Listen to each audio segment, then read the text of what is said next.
Hello, welcome to Ken studies. आज हम एक टॉपिक देखेंगे एम्बूश। सबसे पहले मैं टॉपिक का स्टार्ट करूं उससे पहले वो जो भी जवान हमारे शहीद हुए अभी जो भी सुकमा बीजापुर रीजन में अभी 22 जो भी रिपोर्ट है उसके अनुसार 22 पर्सनल मार्टेड हो गए। ठीक है, उसमें से 8 जो थे शायद डीआरजी के थे, डिस्ट्रिक्ट रिजर्व गार्ड, 6 एसटीएफ के थे और 8 जो थे सीआरपीएफ के थे। तो उन सभी को भावभीनी श्रद्धांजलि।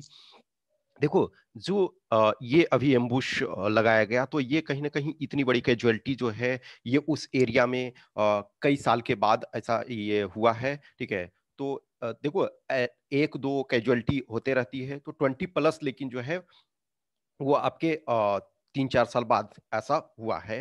तो ये आपको जो भी इंटरव्यू 2020 में दोगे वो उनको जानना जरूरी है, क्योंकि आप जो भी इंटरनल सिक्योरिटी में जा रहे हो, खास करके आज के डेट में छत्तीसगढ़ एरिया में देखोगे कि सीआरपीएफ मेन लीडिंग फोर्स है। यदि सेंट्रल आर्म पुलिस फोर्स में जो काउंटर इंसर्जेंसी ये हो रहा है आपका, जो भी एंटी माओइस्ट ऑपरेशन, तो उसमें सीआरपीएफ मेन इंपॉर्टेंट रोल अदा करती है। लेकिन उसके साथ साथ आपके बीएसएफ वगैरह के भी कुछ पर्सनल इन्वॉल्व हैं।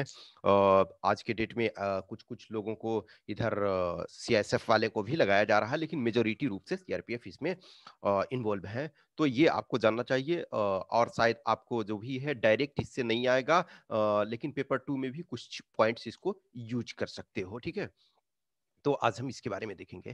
देखो, हम इसमें स्लाइड्स में कुछ नहीं लिख रहा हूँ, बस ये डेफिनेशन यदि देखा जाए तो एम्बुश क्या है। Ambush means surprise attack on the enemy without being known to enemy. यानी कि यदि एम्बुश क्या है कि आप एम्बुश करते हो मींस सरप्राइज अटैक करते हो on the enemy without being known to enemy, यानी कि एनिमी को पता नहीं। देखो, एक पहले आप यदि देखते थे, मान के चलो महाभारत के युद्ध देखो, रामायण के देखो, या फिर 1857 की क्रांति में ही कुछ जगह पर देखो कि यस, आमने सामने जो है फाइट हो रहा है, तो लोगों को पता है कि या तो जैसे जस्ट इमेजिन करो कि पानीपत का लड़ाई, तो पानीपत का बैटल ऑफ पानीपत क्या हुआ, सेनाएं इधर है, सेनाएं इधर है।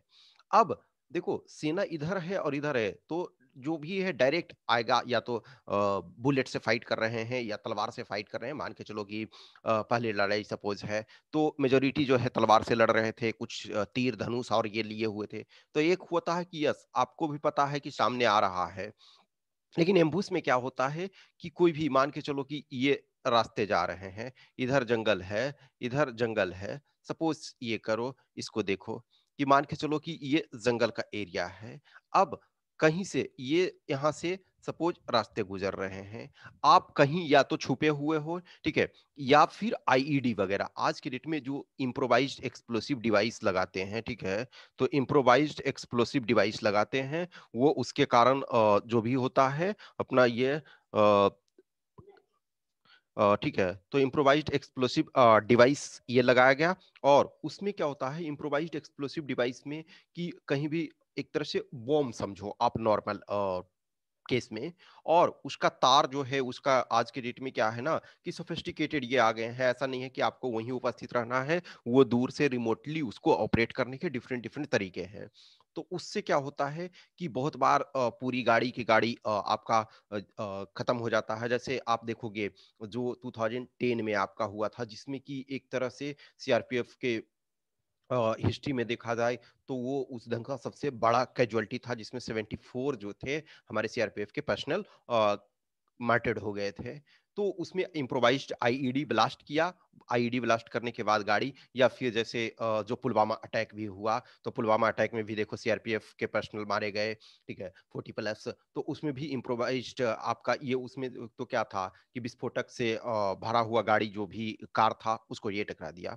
तो इसमें एम्बुश में क्या होता है कि जंगल एरिया में जो भी है कि देखो, आप शहर में ही जस्ट इमेजिन करो कि शहर में जा रहे हैं, तो शहर का बहुत सारे मैप्स वगैरह आज के आपके डेट में प्रॉपर तरीका से होता है, या फिर उसमें प्लेन एरिया में आपको पता चलता है कि यस कहाँ क्या चीजें हैं। जंगल में आपको 50 मीटर 20 मीटर दूरी पर ही क्या है ये आपको पता नहीं चलता है। तो उसमें से ये क्या करते हैं, जो भी है कहीं ना कहीं देखो एक काउंटर एम्बुश भी लगाया जाता है। ऐसा नहीं है कि जो फोर्सेस हैं तो फोर्सेस भी यूज करते हैं इसको काउंटर एम्बुश लगा करके। तो ये एम्बूस जनरली लगाते हैं, ये आपके जो पर्सनल हैं वो जो माओइस्ट हैं ये सब सारे। लेकिन कहीं कभी-कभी क्या है, हमारे जो फोर्सेस हैं ये भी एम्बुश लगाते हैं। एम्बुश लगाते हैं इन द सेंस कि वो उनका देखो ये लक्ष्य नहीं होता है, जो फोर्सेस हमारे हैं उनका ये लक्ष्य नहीं होता है कि हम उनको एम्बुश लगा करके मारें। उनका लक्ष्य क्या होता है कि जो उनके लीडर हैं वो उनको अरेस्ट करना, उनको सज़ा दिलवाना। तो अब अरेस्ट बेसिकली क्या होता है कि जो भी फोर्सेस जाते हैं तो उसमें से गन बैटल यदि होगा तो ये आपका इनकाउंटर होगा, उसमें से लोग मारे जाएंगे।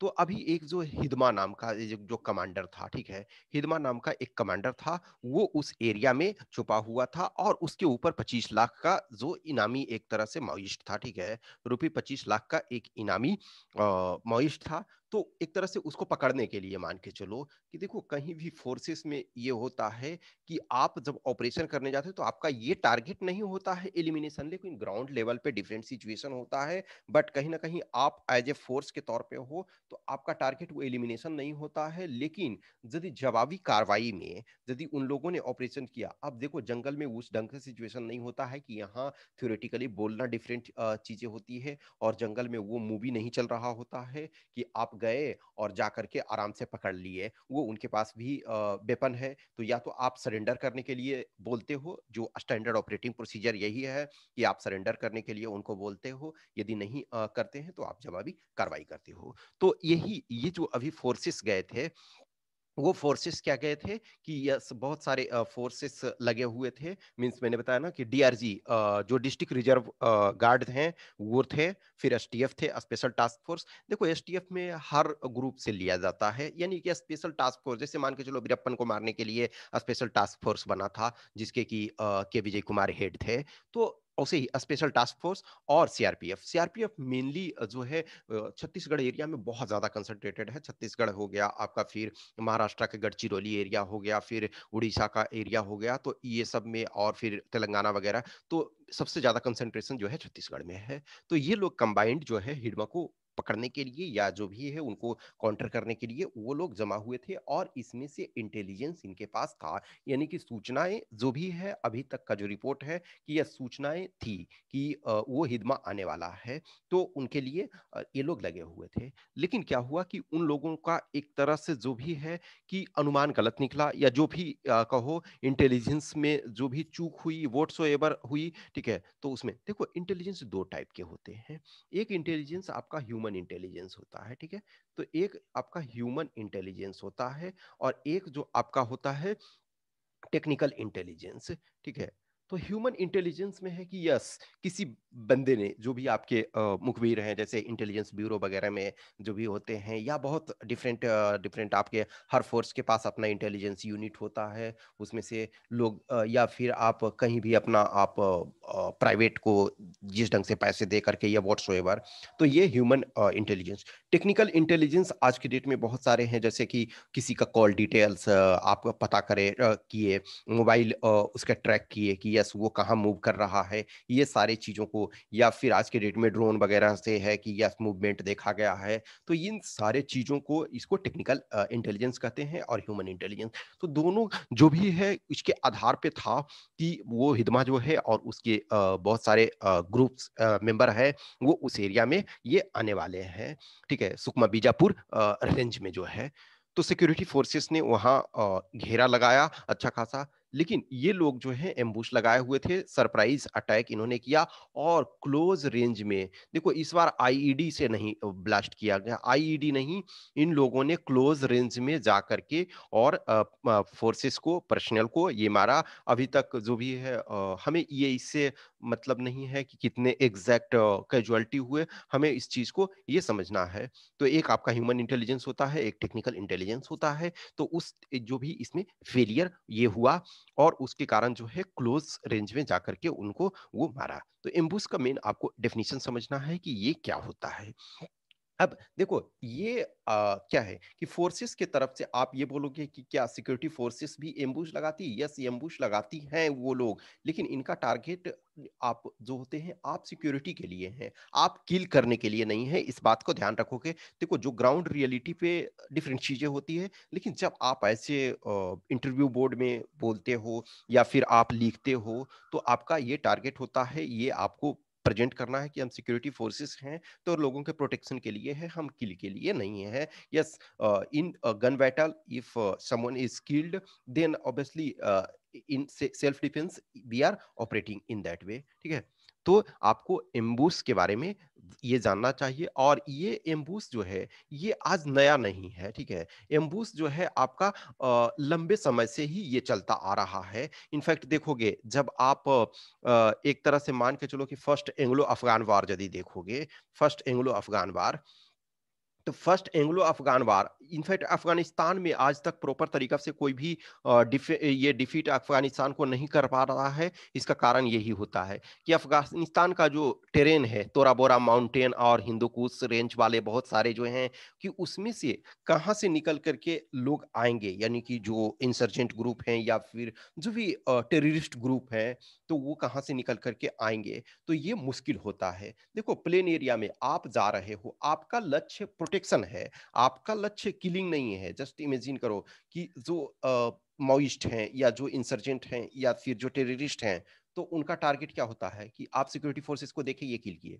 लेकिन आपका टारगेट किल करना नहीं है, क्योंकि खास करके जब आप अपने रीजन में होते हो, अपने एरिया में होते हो, जो इंडिया के अंदर हो, तो इंडिया के अंदर ऐसा नहीं है ना कि जिसको भी आप देखे वो किल कर दोगे। वो उनको पता है, वो आपको किल कर रहे हैं, लेकिन आपका ये लक्ष्य नहीं होता। तो जंगल वगैरह में या फिर हिली एरिया में या फिर उस ढंग से कुछ भी गुफा टाइप के ये होता है, तो वहाँ क्या होता है कि आराम उन लोगों के लिए होता है कि अम्बुश लगा करके, इनफैक्ट देखोगे मणिपुर वगैरह में भी उस चीज़ को किया गया, तो जिसके कारण हमने म्यांमार में ऑपरेशन किया था, ठीक है। तो ये इसके अब बोलोगे इससे बचाव का क्या है? तो बचाव का जो भी है इंटेलिजेंस हमको प्रॉपर तरीका से ये रखना पड़ेगा। आज के डेट में जो हम कोऑर्डिनेटेड ह्यूमन और टेक्निकल इंटेलिजेंस का ध्यान रखना। फिर उसके बाद जो उस एरिया के हैं, उस एरिया के प्रॉपर तरीका से जानकार हैं, वो उनको हमें रखना चाहिए। सबसे इंपॉर्टेंट इसमें इंटेलिजेंस होता है। इंटेलिजेंस यदि नहीं है, जस्ट इमेजिन करो कि आपको लगा कि 5 पर्सनल है, आप 100 गए, थोड़ी देर के लिए। आप हमेशा ज़्यादा जाते हो, ये कोशिश करते हो, यदि कुछ ऐसा इनपुट मिलता है, तो आप ज़्यादा जाते हो। लेकिन यहाँ 5 की जगह 500 मिल गए, तब तो आप ऐसे मान के चले थे कि हम फार सुपीरियर होंगे। लेकिन ऐसे आपका क्या है, आप इंफीरियर हो गए, आपके पास कम मैन पावर। अब देखो कुछ यहाँ लोगों ने ये बताया कि कुछ जो जवान थे वो शायद डिहाइड्रेशन वगैरह के कारण भी वो कैजुअलिटी उनका हुआ। अभी ये प्रॉपर तरीका से क्लियर नहीं हो पाया है, और कहीं ना कहीं जो होता है कंप्लीट पिक्चर ग्राउंड लेवल पे जो आप वहाँ वर्क कर रहे हैं उन्हीं को पता होता है, लेकिन बाहर जो इन्फॉर्मेशन मिलता है वो पूरे के पूरे वो आपको 100% सही नहीं होता है, ठीक है ना। जो वहाँ उस ग्रुप में जुड़े हुए जो हायर अथॉरिटी हैं, वो अपने लेवल पे चीज़ों को हैंडल करते हैं।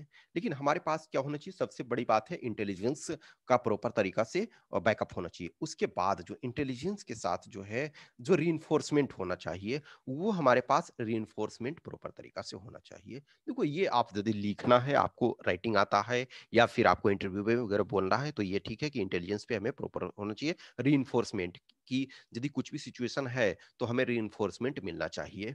फिर हमारे पास जो है डिवाइसेस जैसे जीपीएस डिवाइसेस वगैरह हैं, वो प्रॉपर तरीका से होना चाहिए, जिससे कि हम एग्जैक्ट लोकेशन पे हम अपना जो रिइंफोर्समेंट पहुंचा सके, ठीक है। तो ये होना चाहिए। फिर उसके बाद इवैक्यूएशन प्लान, जैसे सपोज MI-17 जो है हेलीकॉप्टर, वो उसको डिप्लॉय किया गया, इंजर्ड वगैरह जो भी थे वो उनको इवैक्यूएट करने के लिए, तो प्रॉपर इवैक्यूएशन प्लान होना चाहिए, ठीक है। फिर उसके बाद जो भी हमारा इंफॉर्मेशन अपना है वो लीक नहीं होना चाहिए। जो हम ऑपरेशन कर रहे हैं वो लीक नहीं होना चाहिए। ये फुल प्रूफ प्लान होना चाहिए, ठीक है। प्लान जो होना चाहिए फुल प्रूफ होना चाहिए, जितना हमसे पॉसिबल हो। फिर एक standard operating procedure, SOP, standard operating procedure जो है हमें ये फॉलो करना चाहिए। तो इस टाइप का सिचुएशन है, तो ये कुछ पॉइंट्स जो है आपको ये लिखना चाहिए, ठीक है।